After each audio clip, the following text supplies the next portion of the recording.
Right now, the biggest question is, as far as the Lymphoma study goes, with post-autologous transplant Rituximab, is do you need the transplant?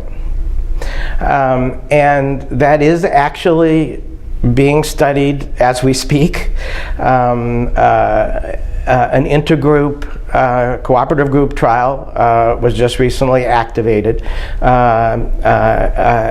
looking at how minimal residual disease predicts for outcome and whether the use of autologous transplant changes that outcome. Because we have seen in a number of studies in mantle cell lymphoma that MRD, minimal residual disease, matters a lot. And particularly in transplant studies, it's the MRD level prior to going to transplant that seems to be the best predictor of outcome.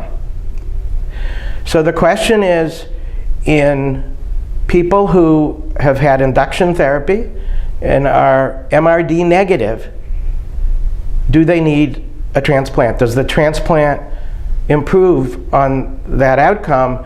And so this trial is going to randomize those patients to transplant followed by Rituximab or just Rituximab maintenance.